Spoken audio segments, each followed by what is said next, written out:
Sir वो जो हमने सर जो हमने मेथड की बुक की थी उसके बाद 7 चैप्टर करने।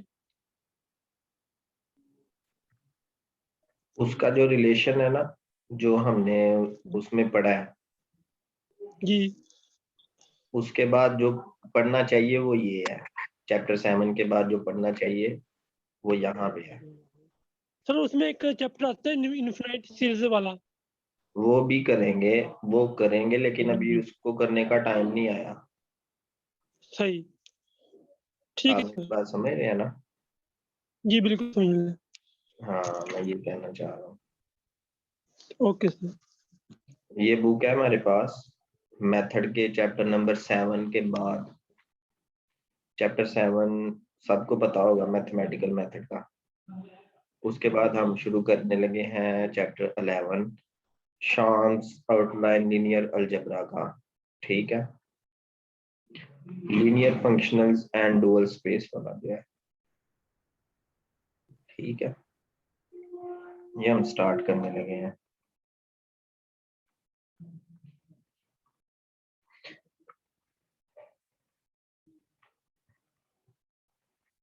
अब इसमें सबसे पहले नंबर पे हम देखते हैं लीनियर फंक्शनल क्या होता है।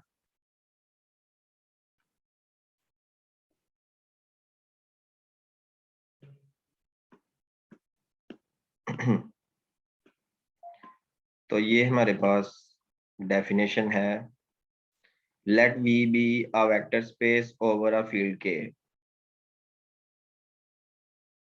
उसके बाद आपके पास आ जाती है मैपिंग। अब आपको एक तो मैंने करेक्शन करवानी थी, वो भी आप जरा देख लें। क्या मेरी आवाज आ रही है सबको?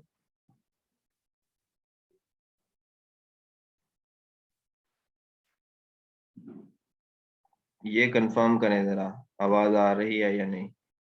आवाज तो मेरी आ जी रही सर। है। जी जिनको बिल्कुल आ आवाज रही है। नहीं आती वो अपना माइक कनेक्ट किया करें, इनको मैसेज करें अंदलीब को कि अपना माइक कनेक्ट करें आप। अच्छा जी, एक करेक्शन आप लोगों को मैंने करवानी थी, पहले वो कर लेते हैं। हमने जो ये चैप्टर था मैथमेटिकल मेथड का, चैप्टर नंबर 6,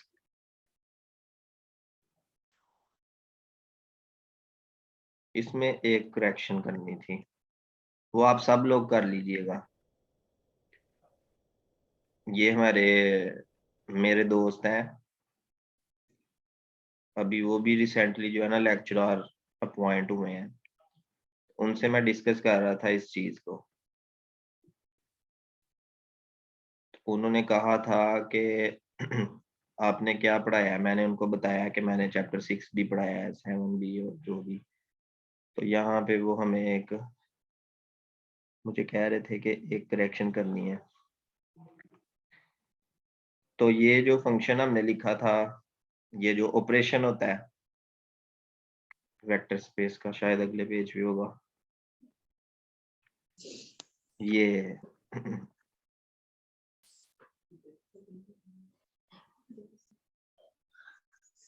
शायद मैंने आप लोगों को बताया था वी क्रॉस वी, लेकिन ये इधर यहाँ पे ठीक है, एफ क्रॉस वी होता है। चले बेहतर है, ये हमें नजर आ रहा है। तो यही देखना था कि जो ऑपरेशन आप अप्लाई करते हैं ना वेक्टर स्पेसिस के लिए, वो F cross V to V होता है। फील्ड और वेक्टर स्पेस, ये आप याद रखें कि एडिशन का जो ऑपरेशन है वो फील्ड क्रॉस वेक्टर स्पेस से वेक्टर स्पेस तक होता है, और जो मल्टीप्लिकेशन का ऑपरेशन होता है वो भी फील्ड क्रॉस वेक्टर स्पेस से वेक्टर स्पेस तक होता है। जी, क्या पूछ रहे थे आप?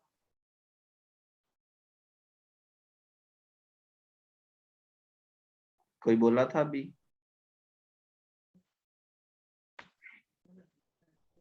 नहीं पूछ रहा था कोई। ठीक है। अच्छा, इसके बाद हमने क्या पढ़ा था? ये जो ट्रांसफॉर्मेशन है, लीनियर ट्रांसफॉर्मेशन चैप्टर नंबर 7 में आती है या 6 में आती है? यहाँ पे देखें जरा, ये आपने जो लीनियर ट्रांसफॉर्मेशन पढ़ा था वो एक मैपिंग होती है एक वेक्टर स्पेस से दूसरी वेक्टर स्पेस तक, ठीक है, मतलब वेक्टर स्पेस से वेक्टर स्पेस तक। तो अभी जो हम पढ़ने लगे हैं वो है लीनियर फंक्शनल। तो लीनियर फंक्शनल वेक्टर स्पेस से फील्ड तक एक फंक्शन होता है, ठीक है, ये डिफरेंस आपने याद रखना है। अगर हम बात करें लीनियर ट्रांसफॉर्मेशन की,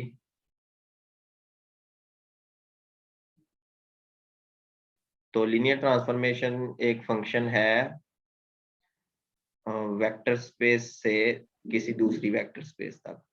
और जो है लीनियर फंक्शनल, बस इनमें यही डिफरेंस है, वो एक फंक्शन है किसी वेक्टर स्पेस से फील्ड तक, ठीक है, ये डिफरेंस है।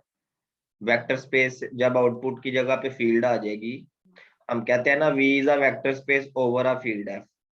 तो जो फील्ड हम यूज कर रहे हैं वही फील्ड इसकी आउटपुट में आ रही है, तो वो लीनियर फंक्शनल होगा। अब इसकी प्रॉपर्टीज देखते हैं कि किन प्रॉपर्टीज की वजह से ये लीनियर फंक्शनल होगा। फील्ड को के भी लिख सकते हैं, एफ भी लिख सकते हैं, ये जो के यहाँ पे लिखा हुआ है ना, तो इसकी जो प्रॉपर्टी है वो ये है कि फाई, ये फाई एक फंक्शन है, phi of a u plus b v is equal to a phi of u plus b phi of v. अब आप ये देखें कि ए जो है ये भी फील्ड का एलिमेंट है, फाई यू भी फील्ड का एलिमेंट है, ठीक है जी, और बी जो है वो भी फील्ड का एलिमेंट है, फाई वी भी फील्ड का एलिमेंट है, क्योंकि देखें इसकी आउटपुट तो के में जाएगी, जैसे फाई यू फाई वी, तो के एक फील्ड है, तो इनको जब आप ऐड करेंगे तो आंसर दोबारा से फील्ड का ही एलिमेंट होगा। तो कहने का ये मकसद है कि ये इस कंडीशन को जब सेटिस्फाई करता है एक फंक्शन, तो उसको लीनियर फंक्शनल कहते हैं, ठीक है। अब इसमें कुछ एग्जांपल्स है लीनियर फंक्शनल्स की। सबसे पहले नंबर पे वो कह रहा है, ये एक मैपिंग है ith प्रोजेक्शन मैपिंग। चलें इसको आप रहने दें, क्योंकि ये हमने पहले प्रोजेक्शन मैपिंग को रीड आउट नहीं किया। तो वैसे ये है कि पाई एक फंक्शन है, इसको देख लेते हैं। पाई एक फंक्शन है के एन से के तक। तो पाई आई जो होगा, अगर आप पाई वन की बात करें, पहले इसको पूरी तरह लिख लेते हैं ना, पाई I is a function from K n to के such that pi I of, अब इसका एक एलिमेंट ले लें आप, A one A two A three A I और ए एन तक, तो ये आउटपुट में ए आई एच का आंसर आ जाएगा। इट मीन्स दैट अगर पाई वन हो, ठीक है, पाई वन हो, तो ए वन ए टू से लेके ए एन तक इसको अप्लाई करें तो पाई वन का आंसर आएगा ए वन। अगर ये हो पाई to A one A two up to सोन ए एन, तो इसका आंसर आ जाएगा ए टू, ठीक है। इस तरह की मैपिंग को कहते हैं प्रोजेक्शन मैपिंग। तो ये आपने ध्यान में रखना है। इसकी फिजिकल जो है ना, वो हम बाद में देखेंगे कि इसका फिजिकल मीनिंग क्या होता है। नेक्स्ट देखें जरा। उसके बाद एक इंटीग्रल मैप की बात कर रहा है कि जे जो है वो वी से आर तक एक मैपिंग है। तो जे की इनपुट में कोई वेक्टर आप पुट करेंगे, ठीक है, जे में कोई वेक्टर पुट करेंगे और आंसर कोई रियल नंबर आएगा, ठीक है, जैसे, और वेक्टर स्पेस को कह रहा है पोलिनोमियल की वेक्टर स्पेस। तो आप देख लें 0 से 1 तक आपने इंटीग्रेट करना है, कोई भी पोलिनोमियल आप इसमें रख लें। जैसे हम पोलिनोमियल जो है पी ऑफ टी, उसकी वैल्यू ले लेते हैं टी स्क्वेयर प्लस 1। तो जब आप फंक्शन को अप्लाई करेंगे, जे को पी ऑफ टी पे अप्लाई कर रहे हैं, तो जे को पी ऑफ टी पे अप्लाई करने का मतलब है 0 to 1 P of T D T. तो पी ऑफ टी की वैल्यू यहाँ पे जब आप पुट करेंगे, तो ये आपके पास इस तरह के ना शॉर्ट शॉर्ट मल्टीपल चॉइसेस भी आ जाते हैं। T cube over 3 plus T 0 to 1, तो ये आ जाएगा 1/3 प्लस 1, तो ये 4/3, ये रियल नंबर आपके पास आ गया। तो फंक्शन भी यही था, J is a function from vector space of all polynomial to the set of real numbers. तो आप देखें कि जे में आपने यहाँ पे क्या पुट किया है, एक पोलिनोमियल पुट किया है, ठीक है, पोलिनोमियल, और इसका जो आंसर आया है वो आपके पास यहाँ से आ गया, रियल नंबर, ठीक है। इसी तरह इसकी बाकी एग्जांपल्स भी आप देख सकते हैं। अब जो नेक्स्ट है आपके पास, नेक्स्ट डेफिनेशन है डुअल स्पेस ऑफ वी। किसी भी वेक्टर स्पेस की डुअल स्पेस क्या होती है, ठीक है, किसी भी वेक्टर स्पेस की डुअल स्पेस क्या होती है। अब देखें आपके पास एक वेक्टर स्पेस है, ठीक है, लेट करते हैं V is a vector space, let V is a vector space over a field K।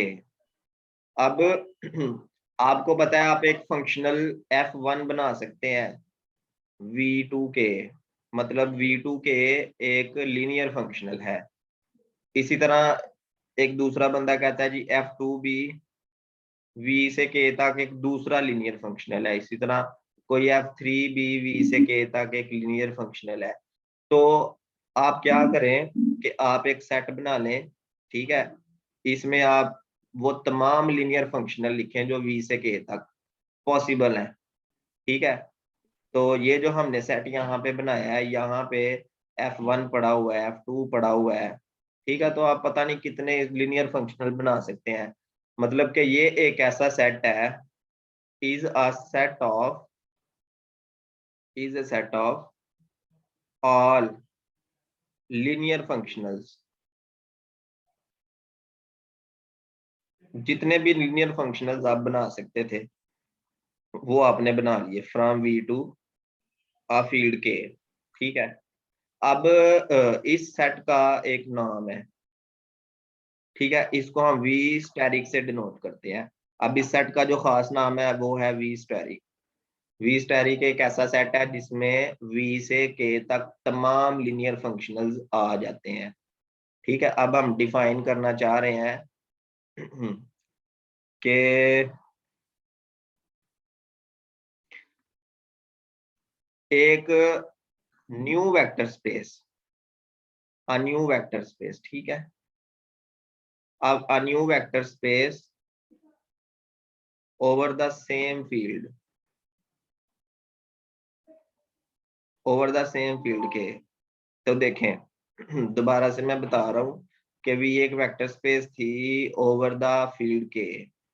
तो इस वी से इस के तक जितने भी लीनियर फंक्शनल्स थे, जिसकी प्रॉपर्टी आपने पहले अभी थोड़ी देर पहले पढ़ी है कि किसी भी लीनियर फंक्शनल, जैसे F1 है तो F1 की एक खास प्रॉपर्टी वो ये है F1 AU प्लस BV, जबकि A फील्ड का एलिमेंट है और जो U है वो वेक्टर स्पेस का एलिमेंट है, B फील्ड का एलिमेंट है, V वेक्टर स्पेस का एलिमेंट है।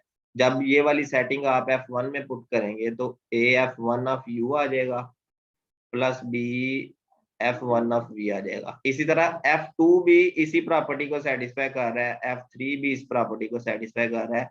तो जितने भी लीनियर फंक्शनल्स हैं इस प्रॉपर्टी को सेटिस्फाई करने वाले, उनका आपने एक नया सेट बना लिया जिसको आपने वी स्टैरिक कह दिया।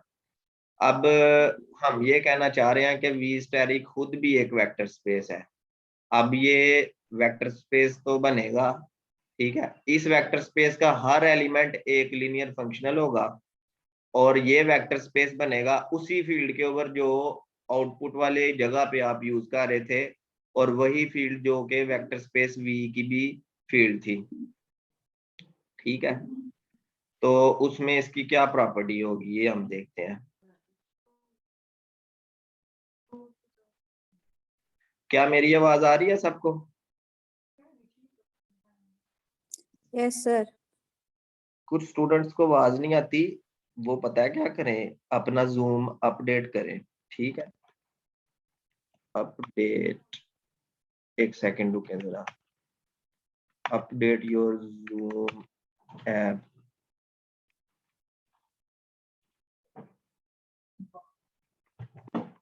इनको आवाज नहीं आ रही। असल में जिनको आवाज नहीं आ रही होती ना, उनको ज्यादा बेचैनी लगी होती है कि पता नहीं क्या पढ़ा रहे हैं। अच्छा जी, तो अब वी स्टेरिक जो था, अब सब स्टूडेंट्स को ये पता चल गया कि वी स्टेरिक क्या है। कोई स्टूडेंट जरा बताए कि वी स्टेरिक है क्या, फिर हम आगे चलते हैं। वी स्टेरिक एक वेक्टर है, वेक्टर स्पेस है। नहीं नहीं नहीं नहीं, ये नहीं, मैंने ये नहीं अभी तक बताया, ये कोई और स्टूडेंट बताए। सर ये हमारे पास एक लीनियर फंक्शन होगा v2k, बोलो बोलो। ये हमारे पास एक लीनियर फंक्शन है v2k, लीनियर फंक्शन होगा। नहीं यार, आप नहीं, अब कोई और स्टूडेंट बोले जिसको वाकई पता चला है मैंने क्या बोला है। सर ये तमाम लीनियर फंक्शंस का सर जी हमारे पास जो लीनियर हमने लीनियर फंक्शन लिए हैं v2k, यानी कि f1 f2 f3, वो जो सब जो है वो एक सेट में होंगे, उस सेट को हम v लीनियर से फंक्शन डिनोट कर सर। देंगे और ठीक है उसको ठीक है, हम v वेरी स्टेरिक गुड। से डिनोट करेंगे। हाँ जी, आपने ठीक बताया है। ये देखें, इसका ये आंसर था कि ये एक ऐसा सेट है जिसमें तमाम लीनियर फंक्शनल्स हैं v2k, बस इसका ये आंसर था। अभी हमने ये नहीं बताया कि ये वेक्टर स्पेस है या नहीं। तो ये उसी वेक्टर स्पेस v के जरिए बनने वाली एक न्यू वेक्टर स्पेस होगी, जिसको हम क्या बोलेंगे, डुअल स्पेस ऑफ v। ठीक है, v की डुअल स्पेस बोलेंगे। अभी तक मैंने ये बोला है कि इसको v की डुअल स्पेस बोलेंगे। अब डुअल स्पेस की क्या प्रॉपर्टी है वो हम देखते हैं। डुअल स्पेस की दो प्रॉपर्टीज हैं, यहाँ पे ये पहली प्रॉपर्टी है और यहाँ पे ये दूसरी प्रॉपर्टी है। तो हम क्या करते हैं कि f1 और f2 ले लिए v स्टेरिक में से। देखे ना, v स्टेरिक के एलिमेंट कैसे हैं, लीनियर फंक्शनल्स है, क्या ऐसा नहीं है, ऐसा ही है ना। और हमने एक ले लिया k, belong to k, capital k में से स्मॉल k ले लिया, सही हो गया। और एक v ले लिया, कहां से, वेक्टर स्पेस में से। अब देखें किस किस का तल्लक बन रहा है। v वेक्टर स्पेस का एलिमेंट है, एक वेक्टर है, ठीक है। k फील्ड का एलिमेंट है, ठीक है, ये कोई नंबर हो सकता है। f1 v स्टेरिक का एलिमेंट है, f1 खुद में एक फंक्शन है। f2 v स्टेरिक का एलिमेंट है, f2 भी एक फंक्शन है, ठीक है। अब दो फंक्शंस हैं, एक वेक्टर है एक स्केलर है, इनको इस तरह से यूज करना है कि f1 और f2 को ऐड किया और इसको जब v पे अप्लाई किया तो ये ऐसे हो गया, मतलब f1 of v plus f2 of v हो गया, ठीक है। ये पहली प्रॉपर्टी है। और इसकी दूसरी प्रॉपर्टी ये है कि k को f1 से मल्टीप्लाई किया और मल्टीप्लाई किया तो k हो गया अलहदा और f1v आ गया अलहदा, ठीक है। अगर ये दो काम वेक्टर स्पेस, ये जो v स्टेरिक है, इस सेट के हर फंक्शनल के लिए ट्रू हो जाते हैं, ठीक, मतलब इस सेट के हर एलिमेंट के लिए ट्रू हो जाते हैं, तो v स्टेरिक एक वेक्टर स्पेस बन जाएगा। इस v स्टेरिक को वेक्टर स्पेस चेक करने के लिए जस्ट ये दो प्रॉपर्टीज चेक करना काफी है, बाकी प्रॉपर्टीज चेक करने की जरूरत नहीं है। अब वेक्टर स्पेस होने के साथ साथ इसको डुअल स्पेस बोलेंगे, लेकिन v की, सही हो गया। तो ये मेरा कहना था। सर अब वैसे यहाँ पे ये इसकी एग्जांपल्स देखते हैं।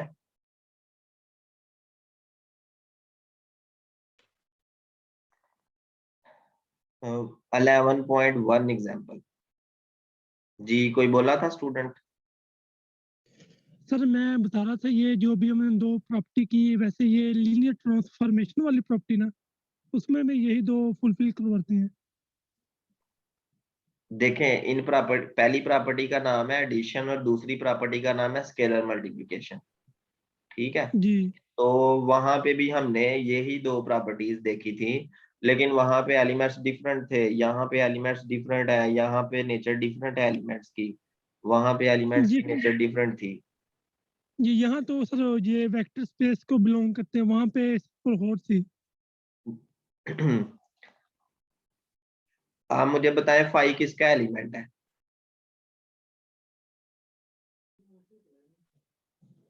सर 5 तो वही ये स्केलर नंबर होगा।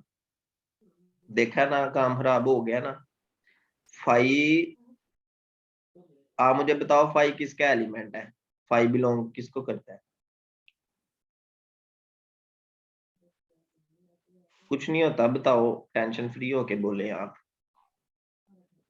वी स्टार का के को बिलोंग करता है। लीनियर मैं फंक्शन है अली अभी। रजा से पूछ रहा हूँ ना, अली रजा से, बल्कि अहमद रजा से पूछ रहा हूँ। सर हाँ ये जी, एक लीनियर, जी सर ये लीनियर होगा। लीनियर फंक्शनल है, ये वी स्टेरिक का एलिमेंट है। जी सर। ठीक है, इसी तरह ये जो सिग्मा है ना, ये भी सिग्मा बी वी स्टेरिक का एलिमेंट है। तो जी सर अब है सर। यहाँ पे जो एलिमेंट्स हैं, देखो एलिमेंट्स जो है ना, आप अपने जब नोट्स बनाएंगे ना, तो आप एक ये बात लिख लेना कि elements elements are itself elements are itself functions. आप मेरी बात समझो। ज्यादातर स्टूडेंट्स क्यों कंफ्यूज होते हैं तैयारी करने में, वो उनके ज़हन में चीजें मिक्स हो जाती हैं, उनको नहीं पता चल पाता कि एलिमेंट्स क्या है और उनकी नेचर क्या है। यहाँ पे आकर फिर समझे कि काम खराब होना शुरू हो जाता है। इसलिए ये डिफरेंस को वाजिया करना जरूरी है आपके लिए। जी सर। ठीक है, बहुत जरूरी है, बहुत ज्यादा जरूरी है। अच्छा चले, अब जो एग्जांपल 11.2 है ना, इसको मैं आपको थोड़ा सा डिस्कस करता हूँ। आपके पास वेक्टर स्पेस है, ये 11.2 एग्जांपल है। अब इसमें ना हम देखते हैं कि डुअल स्पेस कैसे तैयार करनी है इसकी। ठीक है, तो इसमें जो वेक्टर स्पेस है ना, वो के एन है। आपको सबको पता है के एन हो या आर एन हो, इसका मतलब सेम ही होता है। ठीक है, और जो फील्ड है वो के है। ठीक है, के कह लो या आर कह लो। तो अब यहाँ पे जो फंक्शनल्स होंगे, जैसे मैं F1 की बात करूं, तो वो कहाँ से कहाँ तक होगा? के एन से के तक होगा ना। कोई F2 फंक्शनल आप ले लें, वो भी के एन से के तक होगा। किसी F3 की बात करें, वो भी के एन से के तक होगा। अभी थोड़ी देर पहले मैंने आपको जो रिलेशन बताया था ना प्रॉपर्टीज में, आपको डुअल स्पेस में हमेशा इन चीजों की जरूरत पड़ेगी। दो आपको चाहिए होंगे डुअल स्पेस के एलिमेंट्स, एक आपको चाहिए होगा स्केलर और एक आपको चाहिए होगा वेक्टर। तो ये 1 2 3 4 टोटल 4 थिंग्स जो है ना, आप अपने जेहन में रखें ना इस चीज को। असल में आप लोग जो तैयारी कर रहे हैं, ये ट्रिक्स ही होती है ना, ये ट्रिक्स आपने जेहन में रखनी है कि डुअल स्पेस किसी भी एग्जाम्पल को डिस्कस करने के लिए 4 चीजें जरूरी हैं। अब इनको हमने पूरा करना है। यहाँ पे हम देख रहे हैं ये सारे फंक्शनल्स जो है ना, वो वी स्टैरिक में आ गए, ये सारे आ गए। तो F1 F2 F3 सारे इसमें लिख दिए। अब हमने इस नेचर के मुताबिक आपने फंक्शनल जो है ना, उसकी प्रॉपर्टीज को देखना है। तो उसके मुताबिक अगर आप एक एलिमेंट ले लेते हैं 5 वी स्टैरिक में से, तो अब इसको वी स्टैरिक में से लेने का क्या मकसद है? अभी एक एलिमेंट लेके आप चेक करें। लेट से कि आपने 5 ले लिया, कहाँ से? वी स्टैरिक में से। तो इसकी नेचर क्या होगी? नेचर ऑफ 5 एक फंक्शन होगा, कहाँ से कहाँ तक? वी से के तक। अब वी की वैल्यू क्या है? इसको ऐसे भी लिख सकते हैं, phi is a function from K n to K. इसका मतलब है कि फाई की जो डोमेन है उसमें के एन का एलिमेंट है। अब के एन का एलिमेंट आप इधर पुट कर दें, ठीक है। के एन के अंदर क्या होंगे, एन टुपल्स होंगे, ठीक है। तो इसमें जो आप पुट कर सकते हैं वो एक आप एन टुपल पुट कर रहे हैं जी, x1 पुट कर दिया, x2 x3 up to so on xn। ये जो है ना एलिमेंट, ये वाला, ये कहाँ से आया, ये आपके पास आ गया के एन में से, जिसके ऊपर आपने फाई अप्लाई कर दिया है। और फाई एक फंक्शन है जो के एन को के में ले जाएगा। अब इसको के एन को के में कैसे लेके जाना है, फंक्शन किस तरह से इसका फंक्शन बनेगा, तो इसका फंक्शन इस तरह से बनेगा। अब यहाँ पे ना फाई की वैल्यू भी लिखी हुई है। फाई की जो वैल्यू है a1 a2 up to so on an। अब आप फाई की वैल्यू लिखें, a1 a2 up to so on an और साथ x1 x2 up to so on xn, ठीक है, which is equal to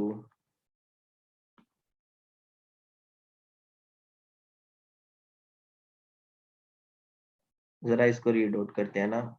vector space of n tuples which we write as column vectors, then the dual space can be identified with the space of row vectors, ठीक है। जो dual space है उसको वो कह रहा है कि डुअल स्पेस में रो वेक्टर्स बन जाएंगे। कह रहा है कोई लीनियर फंक्शनल जैसे ये एलिमेंट है। अब जो ये एलिमेंट है ना, ये एक रो वेक्टर है, मतलब वी स्टैटिक का हर एलिमेंट वो कह रहा है कि एक रो वेक्टर होगा। ये उसका फार्मूला है।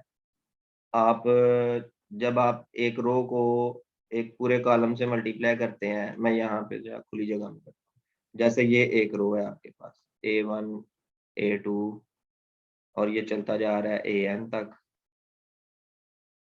ये मैट्रिक्स बन गई और एक कॉलम बना लें x1 x2 और ये चलता जा रहा है xn तक। जब आप इनको मल्टीप्लाई करेंगे a1 x1 फिर प्लस आ जाएगा a2 x2 plus an xn। तो असल में ये भी कोई नंबर है और ये भी कोई नंबर है। जब ये सारे नंबर्स आपस में मल्टीप्लाई होने के बाद ऐड हो जाएंगे तो एंड पे भी कोई ना कोई स्केलर आ जाएगा। और स्केलर किसको बिलोंग करेगा, के में बिलोंग करेगा, ठीक है।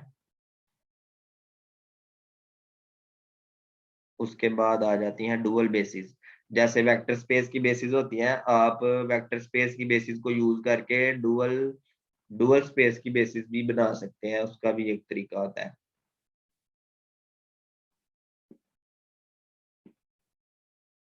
एक डुअल में से भी मल्टीपल चॉइस आया हुआ था, अभी अगर मेरे सामने आता है ना तो मैं आपको बताऊंगा कि कौन सा आया हुआ था ये 2020 के पीपीएससी के पेपर में,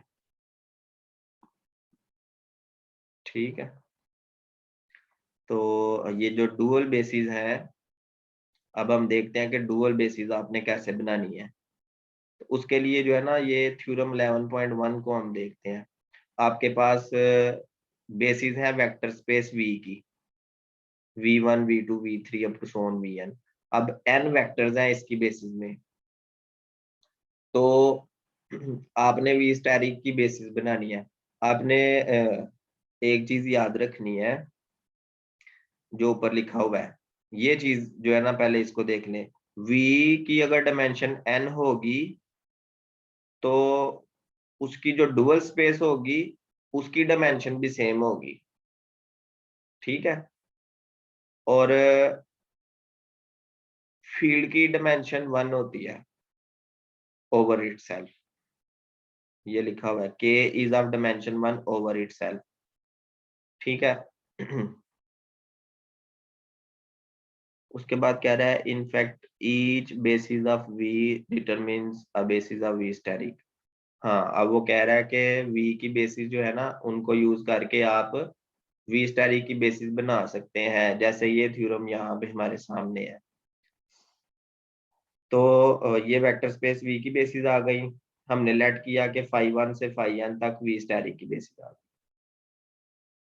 अब फार्मूला जो है वो ये है कि फाई 1 फाई आई वी जे, ठीक है, फाई आई वी जे ये कुर्निकर डेल्टा में चेंज होगा, डेल्टा आई जे। कुर्निकर डेल्टा की डेफिनेशन स्टूडेंट्स को आती होगी कि ये 1 होता है अगर दोनों सेम हो, और ये 0 होता है अगर दोनों डिफरेंट हो, जैसे यहाँ पे लिखा ही हुआ है। तो ये कुर्निकर डेल्टा में चेंज होता है वी आई जे जो है। तो इसके मुताबिक जो है ना, कभी आंसर 1 आएगा और कभी आंसर 0 आएगा, ठीक है। तो ये बेसिस उसकी बन जाएंगी वी स्टैटिक की। उसको कंस्ट्रक्ट करने का ना उसने एक तरीका भी बताया, जैसे देखें आप लोग खुद सोचें, according to formula phi 1 V 1 किसके इक्वल आएगा, 1 के, क्योंकि ये 1 1 है। जब आप फाई 1 1 और 2 करेंगे ना डिफरेंट हो जाएंगे तो ये 0 आ जाएगा। इसी तरह 1 3 का भी 0 है और 1 n का भी 0 है। इसी तरह जब आप 2 को स्टार्ट करते हैं 2 1 ये भी डिफरेंट है तो 0, और 2 2 सेम है तो 1। तो इसका मतलब है डायगोनली ये 1 1 होगा, अदरवाइज ये 0 होगा। तो यहाँ पे डायगोनली जो है ना ये 1 आपको नजर आ रहा होगा, जो कि इस तरह से चल रहा होगा, ठीक है। तो एक एग्जांपल उसने दी हुई है, आपने इस पे वर्कआउट नहीं करना, एग्जांपल सॉल्व करने की जरूरत नहीं है, जस्ट आपको मैं इसका यूज बता रहा हूँ कि इस एग्जांपल में अगर हम देखें, जैसे ये एग्जांपल 11.3 है, तो इसमें कह रहा है कि V1 और V2 ये बेसिस है आर स्केयर के, एक 2 1 है और एक 3 1 है। तो 2 1 एंड 3 1 जो है ना आर स्केयर के बेसिस हैं। तो डुअल बेसिस आपने तैयार करनी है आर स्केयर की, मतलब आर स्केयर की जो आर स्क्वेयर स्टेरिक वाली स्पेस है ना, मतलब जिसमें इसके सारे लीनियर फंक्शनल आ जाते हैं, वो आप जरा तैयार करें उसकी बेसिस इनको यूज करके। फार्मूला था phi 1 v1 equal to 1, phi 1 v2 equal to 0, phi 2 v1 equal to 0 and phi 2 v2 equal to 1। Phi 1 का फार्मूला ये है ax प्लस बी वाई, और फाई 2 का फार्मूला है c x plus d y. जब आप phi 1 में 2 1 put करेंगे तो x और y की जगह पे 2 और 1 आ जाएगा, जैसे ये आ गया। इस तरह इसमें ये सारे आपने पुट करके phi 1 v1 phi 1 v2 phi 2 v1 phi 2 v2, तो आपके पास 1 2 3 4 इक्वेशन आ जाएंगी। ए और बी के लिए जब आप सॉल्व करेंगे तो ए और बी की वैल्यूज दोबारा जब फाई 1 में पुट कर देंगे, जैसे यहाँ पे ए की जगह पे आप इसकी वैल्यू पुट कर रहे हैं -1, और बी की जगह पे आप 3 पुट कर रहे हैं, तो आपके पास -x प्लस 3y एक ये फंक्शन आ गया, और x माइनस 2y ये एक ये फंक्शन आ गया। ये दोनों फंक्शंस जो आपके पास आए हैं, ये दोनों फंक्शंस आर स्क्वायर अस्टेरिक की बेस होंगे, ठीक है। और ये दोनों जो है ना लीनियरली, देखें ये लीनियरली डिपेंडेंट होंगे या इंडिपेंडेंट होंगे, कोई बता सकता है? बेसिस क्या होते हैं, लीनियरली इंडिपेंडेंट होते इंडिपेंडेंट हैं, इंडिपेंडेंट होते हैं, लीनियरली इंडिपेंडेंट।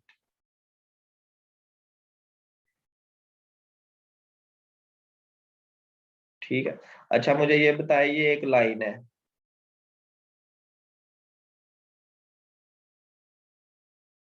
और एक ये लाइन है, क्या ये लीनियरली डिपेंड कर रहे हैं या इंडिपेंडेंट है?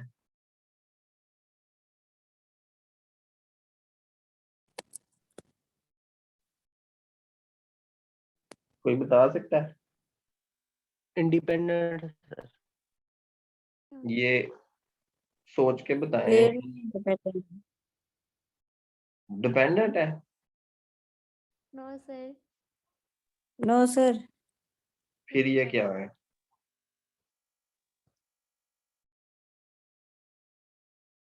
इंडिपेंडेंट है कि डिपेंडेंट है जी, बस ये आपने ये आंसर देना है मुझे।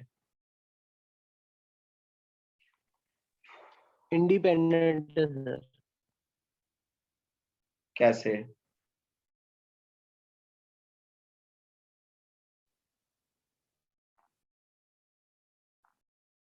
किसी को पता है?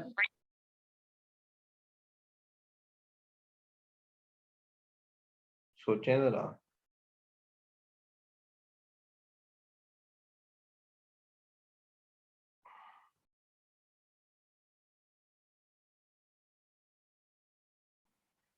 देखें ये जो -x+3y है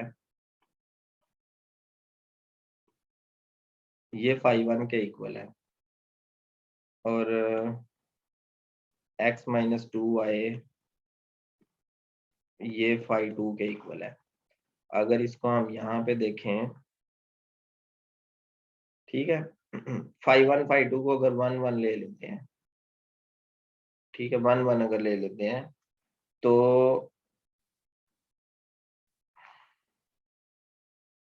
ये जो दोनों लाइंस है ना, आपने हमेशा याद रखना है कि अब ये जो पहली लाइन है ये हमारी 0 से थोड़ा सा ऊपर से गुजरेगी इस तरह से, ठीक है। ये पहली लाइन जो है आप इसको ड्रॉ करके चेक कर सकते हैं। और जो दूसरी लाइन है ये x एक्सिस का 5 है और y एक्सिस का 2, सॉरी ये 2 इधर कर लेते हैं ना यहाँ पे करके। तो दूसरी लाइन जो है ना 0 से नीचे से गुजरेगी और ये इस पॉइंट पे इंटरसेक्ट करती हुई गुजरेगी, ठीक है। हालांकि ये दोनों आपस में लीनियरली इंडिपेंडेंट है लेकिन फिर भी इंटरसेक्ट कर रहे हैं। लीनियरली डिपेंड करने का मतलब है कि ये जैसे एक लाइन गुजर रही है ना उसी लाइन के पैरेलल हो जाए, ठीक है। जैसे ये एक लाइन है ना, इसके कोई, मैं दूसरे कलर में कर, बिल्कुल यहाँ पे ना एक पैरेलल लाइन आ जाए, फिर ये डिपेंड करता है, पैरेलल हो जाए, ठीक है।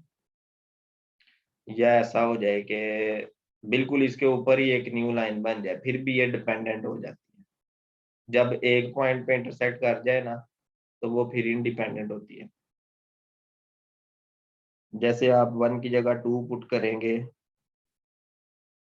ठीक है, तो जब आप 1 की जगह 2 पुट करेंगे ना तो ये पॉइंट ऑफ इंटरसेक्शन यहाँ से उठ के ना तो एक स्टेप बढ़ जाएगा।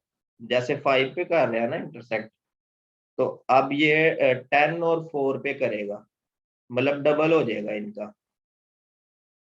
इस 1 की जगह पे जब आप 2 पुट करेंगे और जब आप इस 1 की जगह पे करेंगे ना 3 पुट, जैसे 3 और 3, तो ये जैसे 5 का एक स्टेप था और ये 5